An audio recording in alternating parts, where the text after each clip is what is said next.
We're glad to welcome Dwayne Berge as a panelist. Dwayne is the Chief Relationship Officer for Berge's Automotive Group, where he served for 37 years. Glad to have Maura Durstein with us. She's the Chief Experience Officer at Locker, where she's had the privilege in serving for over 22 years.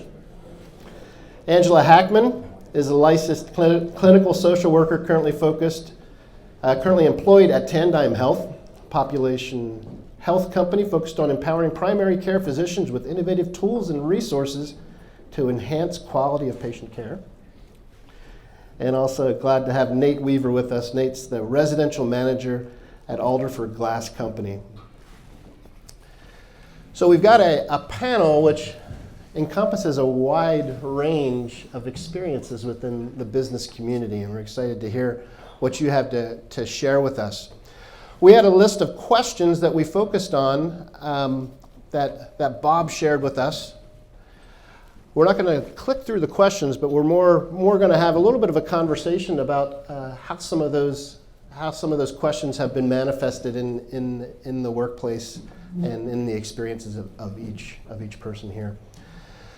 So I'm going to start with Nate because he's sitting right next to me here. Nate, I know that your company, Alderford Glass, defines itself as a Christian company. You have that in your mission and your vision, and you articulate that. So tell us a little bit about what that means, being a priest in the workplace as you define yourself as a Christian organization. Yeah. All right. So we're a family business, been around 1961 as my grandfather and my great uncle had started it. So it's been Christian. We had this conversation at our table. But we said there's Christian business owners, and then there's Christian businesses, and that's an interesting line, or how do you follow that? So everyone that's ever been what I would say involved with our company for the most part, from a management standpoint, is Christian. How you take that and then relate that to your customers, your employees, and those types of things, I think is what being a priest is about, right? So when I was talking to Randy about this, I said I think some of the hardest things for me is relating to customers is easy. Talking about doing the right things, treating people right, rating employees and treating them right is a good thing, an easy thing to do. It's sometimes hard to relate to construction workers that aren't Christians, and how you show them your faith without offending them, and having that interaction with them on a day-to-day basis. And I think that's one of the things I struggle with the most, and I fight with the most. Is how I connect to these non-Christians I work with, but also profess my faith. Does that make sense? So how do you define that to employees and to your customers that you're a Christian organization? What does that look like, and how do you explain that to them? Yeah, I mean, we have a core value statement that states what we're intending to do. We focus a little bit. One of the big things is family time. We want to people ask us. We get asked a lot in the commercial workforce a lot to work Sundays, those types of things, and we've historically said no, we're not going to do that. So from that standpoint, and then from an employee standpoint, we try to respect their family time. So that's I want them out of there at the end of the night. I want them home, spending time with that family. I get asked a lot to come look at stuff at nights, weekends, and we've really tried to stay with what I would consider a 9 to 5 or 7:30 to 5 Monday through Friday policy, just so we can they have that time to spend with their families, and enjoy that time together. So Dwayne, I'll jump over to you. You also serve in a family business that puts your core values out there, and you also serve in a family business with a prominent name in the area. So I know that can feel like living in a fishbowl sometimes. How do you work with that, and how do you what's your thoughts about kind of that life in a fishbowl a little bit? Okay, sure. Yeah, it's good to see everybody here. Glad for all the support for this event, and just really glad to be part of this today. And just want to say at the outset, is for us, we're all learning together. It's not like anybody has really arrived, and so I was just so challenged this morning just listening to Bob speak already. But yeah, as you think about an examined life, and that was one of the things that he shared here. When you put it out there that you are a Christian, you're going to sometimes have that thrown back, whether it be from customers, it could be from employees. Sometimes we see that maybe even with a problem employee maybe not living up to what they should be doing. And if problems are addressed, a lot of times they might come back and, talk about your Christianity and say, well, what kind of Christians are you, for doing this to me? Obviously, Bob had to deal with that on a much larger scale. That became very clear to me this morning, some of the challenges that he faced in his job. But also, as we think about and examine life, we've just named Mark Berge our CEO, which is new for us, where we have one person in charge of the whole company. And in the past, it was like different silos, and now we're unified with one person. But I just wanted to share a little bit what he did, and that is in the last year, as he's going out and visiting employees, maybe now would be a time for us. Somewhere on your table, I laid one of these books. It might have got lost by now, but I started out by putting it in the center. This is a little Gospel of John that we put in each vehicle's glove box when we sell it to a customer, either a new or used vehicle. And it has in the back, and there's only one at your table, but it has our mission, vision, and values in there.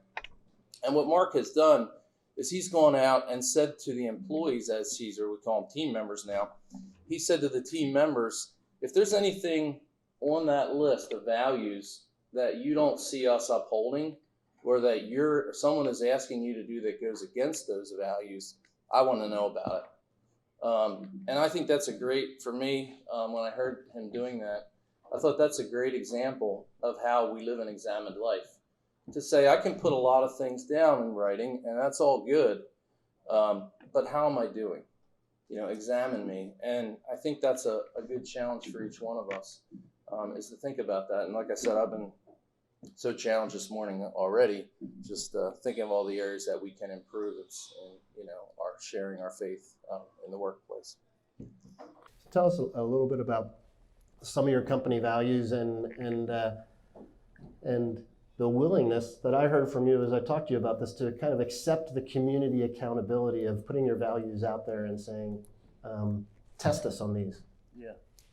So probably 3 years ago, we sat down as a younger group of family members. My grandfather and uncles and aunts were also involved in it, would have started the company. And as younger, like I'm a third gen, but I'm one of the oldest in the family group that's still working there. And we sat down with our younger family members and said, what can we learn from the values of our grandpop and our aunts and uncles? What drove them? And as we thought about the different values that we saw modeled as we grew up, we came up with a mission statement that says we are driven to serve by treating others the way we want to be treated. For years, we had a tagline of we treat you the way we want to be treated. But we wanted to add in that idea of driven to serve, because it truly is Christ that came here not to be served, the Bible says, but to serve others. And so as we looked at what motivated my grandfather and uncles and aunts and everyone in our family, that was involved in the business, it seemed like there was a motivation there to serve. And so as we put that out there, one of our taglines on our commercial side, which is a heavy truck division, was keeping customers on the road. And the idea of uptime and keeping the trucks running and all that. And at first when that was put out, there was a question, hey, if we put that out there, are we going to be challenged? Can we live up to that? But it's been such a good experience for us to be challenged.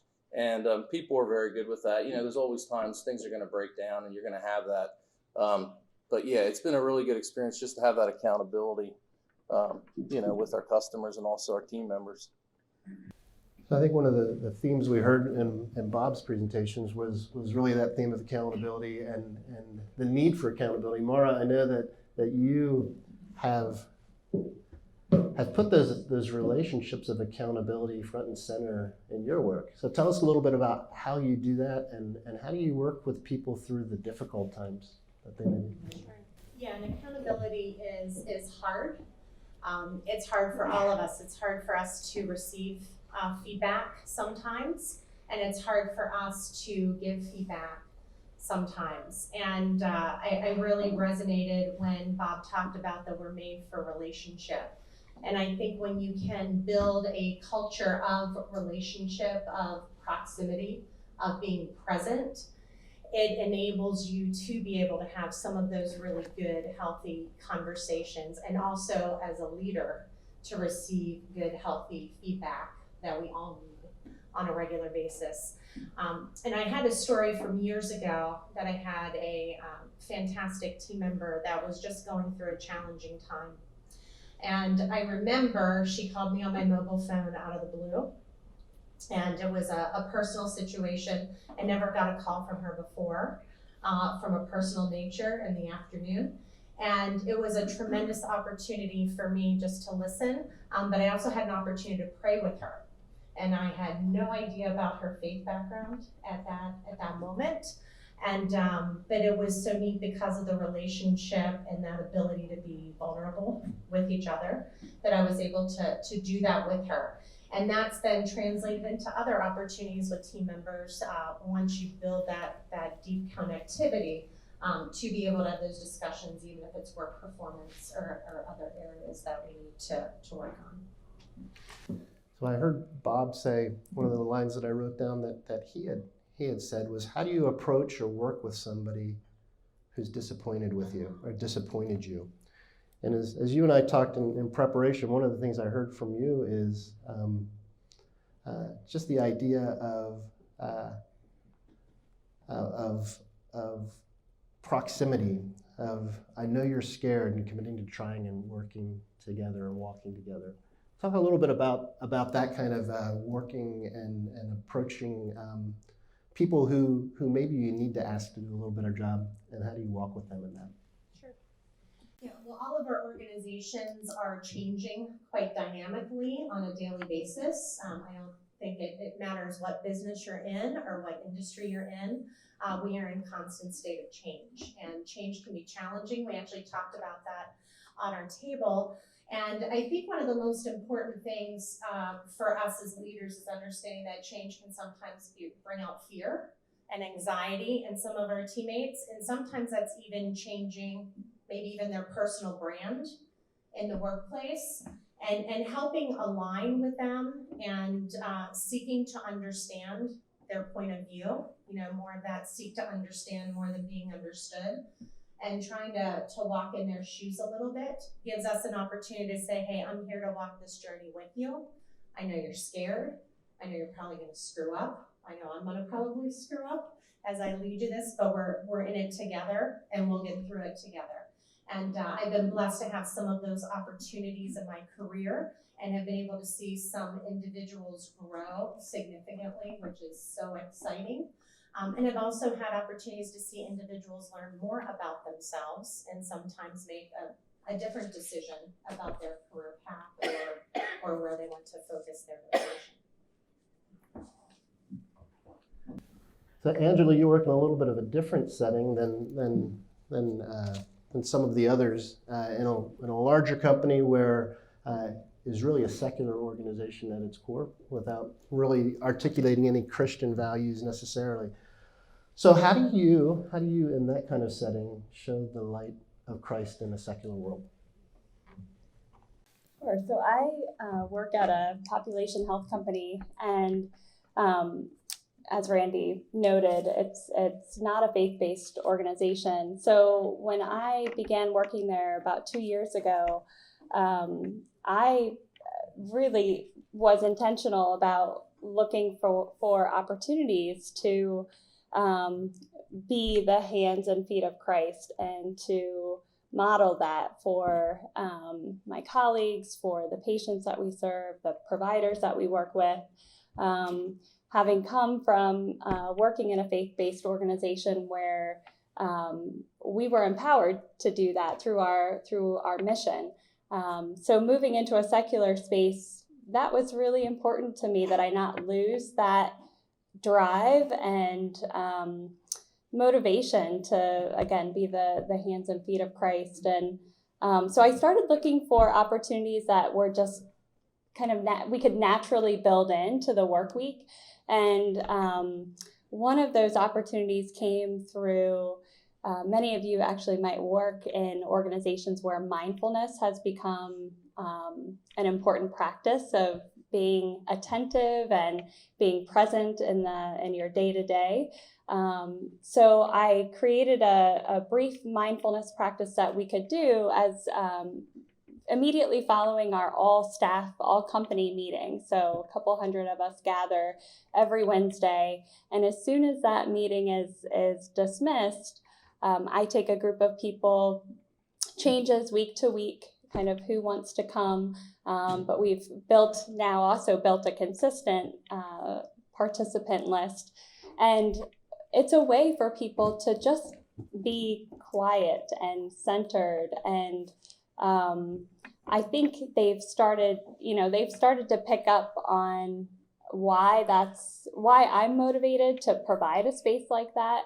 I've had questions and conversations with coworkers that I know would not have been possible if not for creating a space like that where people could come and just simply be present. And for me, that's being present to God. Another piece is I had been looking for ways that we could pass along the value of spirituality and its impact on health, how spirituality impacts healing and recovery, and had proposed that we hire a spiritual counselor as part of our model of care. And that was received very well, and they empowered me to do the hiring process to choose our candidate and to bring him on board, to get him trained and in place, and something that I feel was really valuable for the way that we operate as a secular company, to clearly acknowledge that as part of a focus on health and well-being, we are addressing the spiritual needs of our patients as well. So I know also that as we were talking, you talked about the social work code of ethics really reflecting a lot of Christian values. So in that kind of organization, how do you see being a person of faith, being a follower of Jesus, being able to play out in that setting as well? Yeah, so interesting to me, I don't know who set the code of ethics for social work in front of me as a 17, 18-year-old, but whoever did that had a large impact on my decision to choose social work as a vocation. And I remember taking a glance at this booklet of the Code of Ethics, that, wow, the principles of social work, I could be reading this out of any book about Christianity. It's the same principles. In my mind, it just aligns so well. And in that moment, it was, well, why wouldn't I do this? This is what I'm called to do as a Christian anyhow. So a couple of those principles. The first principle is service. That's a huge component of our Christian faith. Respecting the inherent dignity and worth of every person. Integrity. Advocating against social injustice. So I could go through the list and just think, wow, I mean, this is just a perfect way to kind of spend my vocational life in a way that mirrors my Christian life. So, yeah. So Nate, I know you don't look at the social work code of ethics every day, probably. But actually, as we were talking, I heard a lot of kind of that care and some of those aspects that Angela's pointing to kind of reflected in your work. So you're a younger leader. So as you relate to supervising folks within your organization as a younger person, how do you care for them, and how do you do that? How do you supervise folks who may be older than you? Yeah, I mean, I think it's been a challenge for me. I knew it was going to be a challenge going into it. I think the hardest thing for me, I think when he was talking about, we talked about God being a hard worker, and I think for me that's been my tactic, and I think that's a good tactic for most people and most leaders that I've respected, through my experiences, is you lead by example. If they believe, whether you're younger than them or not, if they believe you can do it, if they feel like you're capable, then they're going to follow you in that. So that's been kind of my my push and my tactic that I took very early on. I had to hone it, so there was ups and downs through that. Obviously, I'm dealing with people, in some of my cases, twice my age, and that's part of that. But I think that being that hard worker, I forget how to put it, the preferred worker, the premium worker is what it was. I think that it shows your faith, but then it also shows, to the people that you're leading that yes, I can follow this guy. I trust what he's doing, and I know he has my best interests in mind. Mm-hmm. So I know that based on some of the conversation we had at this panel last year, changed some of your own practices as you went back to the workplace to say what kind of environment are we creating for our employees? Talk a little bit about what some of the fruit of this conference last year was to your work. Yeah, so I really appreciated Dan Ballmer. Last year was on the panel. He talked specifically about giving his employees a week off for service-related things. I forget the exact terms of it. I think it was every 2 years, something like that. But that was something that I came out of and I said, that's a really cool idea. So I brought that back. That's something we had talked about, as a leadership team. We didn't take that on specifically. It's something that we've kind of done.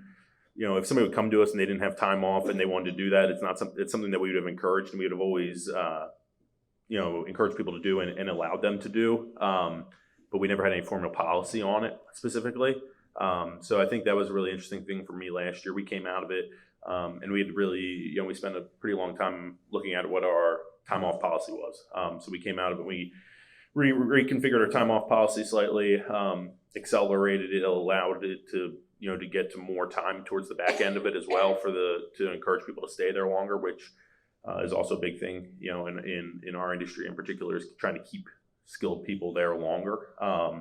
So we changed that. We added some personal time, but it was, for us, for me coming out of that, I thought that was a really cool opportunity, because I don't want people to turn down service. I don't want people to turn down an opportunity like they have that because they don't feel like they have the time, right? So I would always tell you that if they would have came, we would have said yes, but people don't always feel comfortable. So if they have it, hopefully they feel more comfortable to do so.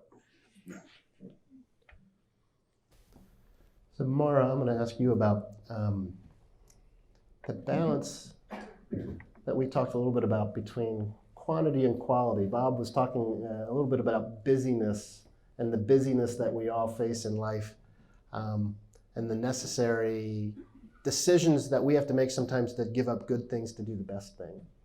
So I know that's a piece that you've wrestled with and have tried to be centered on. So share with us a little bit your journey about the quality and quantity. Yes, yeah, and I still wrestle with it today as I speak.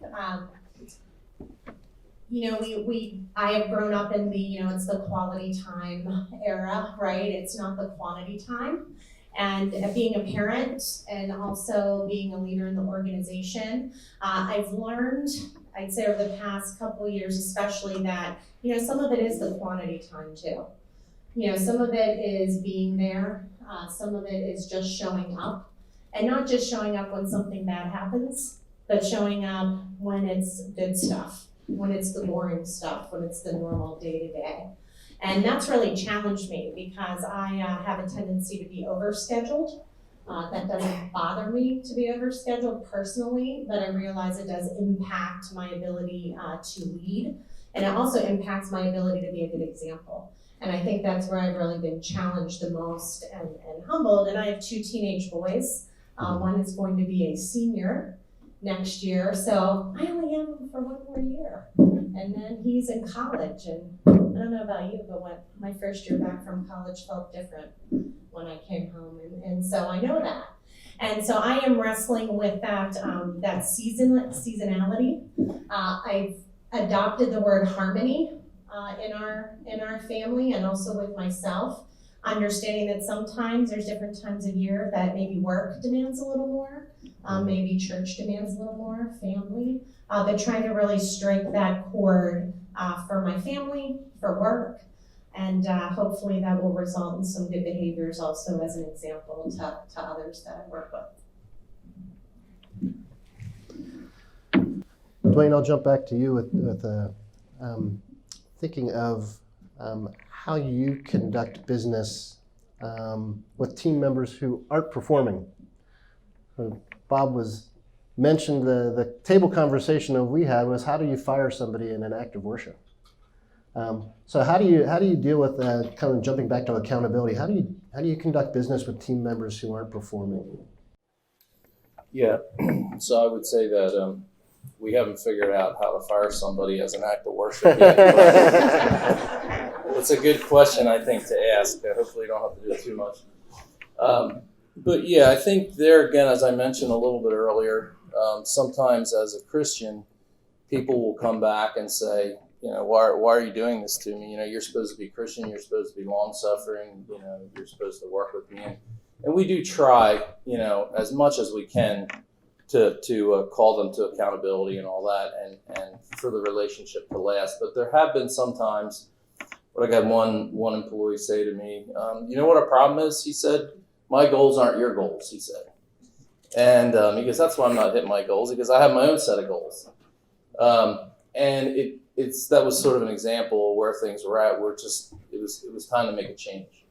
And we try to do that in a loving way, but also recognizing that being a good steward that God has called us to be is to address problems like that and not to let them fester. And like I had shared with Randy as we talked earlier, if we allow that kind of stuff to go on in our businesses and we allow people to underperform on a regular basis, what happens is ultimately our customers are being asked to pay for that inefficiency. And then our tagline is, we treat you the way we want to be treated. Well, is that the way I would want to be treated? Go to a business where people are just standing around and that's in the price that I have to pay that. And so there's a degree of stewardship, I think, there, where sometimes we might not always look at it that way, but we've had to kind of grapple with that. I think servant leadership, as I talked with each of the panelists, servant leadership was a key distinctive that we thought about how to lead in the example of Jesus. So Angela, I know that was a theme that came out that you talked about of just being able to express your faith in a secular setting. So tell us a little bit about how servant leadership manifests itself in your workplace. So I think for me, the idea of servant leadership being one in which my heart remains open to the prospect of hope and potential, and that there is always light in the darkness. So being conscious of that when in the workplace, I think it's quite typical, minute to minute, hour to hour, that you're facing challenges, problems to solve, and being able to stay in a sort of humble mindset that we don't have all the answers. Everything is a mystery, and and yet we will find a way forward. I think being able to hold that without a lot of anxiety. Mara mentioned employees with fearing change and having anxiety, and that's so typical, as all of us know. So being able to maintain a sense of calm and a sense of hope and resolve that we will find a way forward, I think is for me is one aspect of servant leadership that is certainly shaped by my faith in Christ, and knowing that as Bob mentioned, that we know who we ultimately are living for and guided by. And that's such a gift that we can share with others who may or may not be aware of where that motivation comes from. But that's for me, that's an important piece of servant leadership. So as you've prepared for these questions, you've thought about them, what are the things that you want to share? We're kind of getting to the end of our time, so I'll just open this up to a little bit for each of you to share. What are the things that you've had stirred up in you as you've been thinking through these questions and reflecting on what you wanted to share? So give us your broad words of wisdom that you want to gather up the last pieces. So Mara's got words of wisdom. I can see it in her eyes. So say something that really challenged me again this morning listening to Bob, and challenges me every day, is to be others focused. I tell my son all the time, destroy your mirror and buy a window, right? Because I always, sometimes we feel like we're always looking at ourselves and it's all about me. And I said, we all need to be looking through a window every day because it's all about everybody else. We have a great privilege and opportunity to serve our clients with our excellent work, to serve each other, to serve our colleagues, to serve our community. And so I challenge myself and just listen to Bob today again too, is did I bring my window to work today or did I bring a mirror? And I think we need to, that's my challenge for myself. Hopefully it'll challenge you as well. Okay, I think I have something for my teenagers to use. break the mirror and use the window. But yeah, that is a good challenge for all of us. I would think one of the big things I learned, I learned so many things today, but one of the big things I learned, we were encouraged, and it's a blessing, I feel, in our family to really give God his portion. Whatever you call his portion. A lot of times people rally around 10% or whatever it is. It was interesting to hear the national numbers that Bob talked about this morning. But do we forget sometimes that everything is God's, not just the 10% or whatever percent we feel called to do, but that everything is God's. And my uncle, Henry, he would challenge us on a regular basis to say, we contend, I believe it's in Deuteronomy, where it says that, it's the power of my hand and the power of my might that has gotten me the things that I have. And God challenges the people back then to say, who is it that gave you the breath or the power to do your job? And when you put it back to that, it's a real challenge for us to say, what did I do that caused me to wake up this morning? What did I do that caused me to be able to do my job and to help others? And to remember that everything that we have is God's.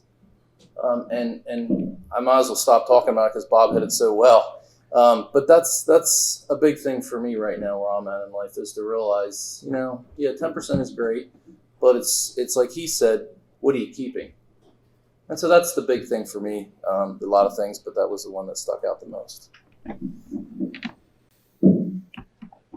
Yeah, I think the big thing for me coming out of this morning was just that waking up in the morning and recognizing that God needs to be in front of us instead of behind us.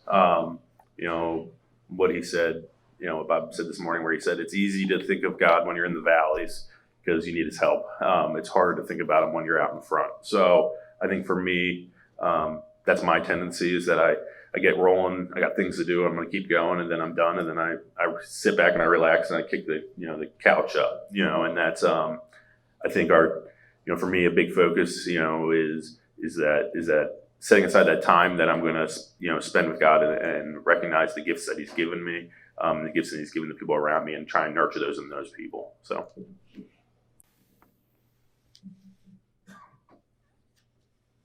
One of the things that I think we focused a lot on this morning, and I really appreciate it, is just this idea of when we wake up in the morning and what we're motivated by, knowing that we're created in God's image.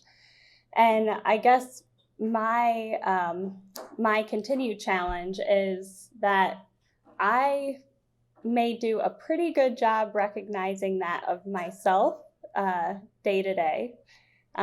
Supported by my church community, by my family, but recognizing that you and you and you are created in God's image. With individuals that I work with on a day-to-day basis who don't come from strong networks of believers or faith communities that are propping them up, That's a continued challenge for me that this phrase kind of keeps resonating. Someone said it, but it's, people don't care how much you know until they know how much you care. And I have just found that to be so true, that when we're able to sit across from someone and speak to them, to their soul, feeling heard and seen, and to recognize that they're created in God's image, it's a gift to all of us. We build such community by doing that. So I guess I would just leave with that continued challenge for myself and for each of us, that while we're reminding ourselves of this day in and day out, that, why we're motivated to act out our faith day in and day out, we can also recognize that same beauty in each other. Great. Well, thank you to each of you for sharing. And I think you see in 4 different voices, 4 different perspectives, and 4 different places that maybe 1 or 2 or all of them resonated with you in some way. And that's what we were hoping for, was to give some different perspectives in different places. So I know each person here, I haven't asked them this, but I'm going to say they're going to love to continue the conversation with you. So if something they've said resonated with you, please seek them out and have that conversation with them. So thank you to each of them. Join me in thanking the panelists.